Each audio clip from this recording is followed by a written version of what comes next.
جب میاں نواز شریف صاحب کی حکومت کا خاتمہ کیا گیا تو بڑا اگریسو جاندار پولیٹیکل بیانیہ آپ نے کریٹ کیا، ووٹ کو عزت دو کے حوالے سے کمپین چلائی آپ نے، پذیرائی بہت ملی پبلک میں آپ کے اس بیانیے کو۔ اس کے بعد انہی لوگوں کے خلاف جن کے خلاف آپ نے یہ بیانیہ ترتیب دیا تھا، انہی کے خلاف شروع کر دی بیان بازی عمران خان صاحب نے۔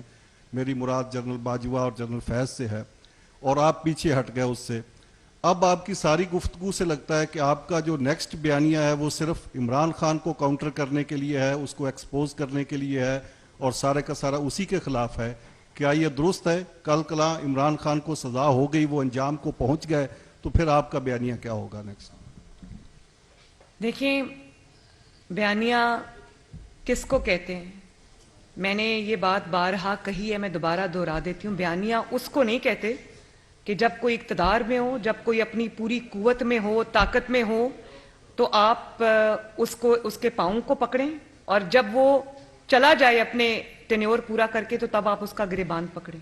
نواز شریف صاحب نے جب جنرل باجوہ کا اور جنرل فیض کا نام لیا تھا، اس وقت وہ ایک سٹنگ آرمی چیف تھا اور دوسرا sitting D G I S I تھا، اور وہ جو پی ڈی ایم کا پہلا جلسہ تھا گجرانوالہ کا، انہوں نے تب اس کا نام لیا۔ آج بھی I am not mincing my words، میں ان کا بھی نام لے رہی ہوں، ان کی باقیات کا بھی نام لے رہی ہوں، ان کی تصاویر بھی دکھا رہی ہوں لوگوں کو، جو حقائق ہیں وہ بتا رہی ہوں لوگوں کو۔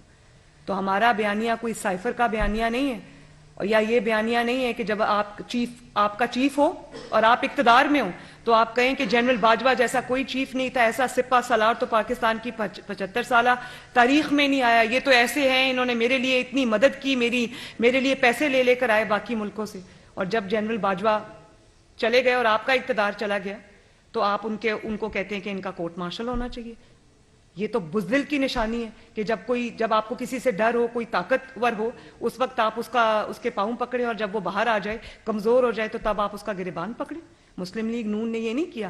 مسلم لیگ نون نے انجام سے بے پرواہ ہو کر سچ بات کی، اور اب آج بھی سچ بات کر رہی ہوں۔ مجھے ریفیوٹ کر سکتے ہیں تو کریں، اور کل بھی سچ بات کروں گی انشاءاللہ۔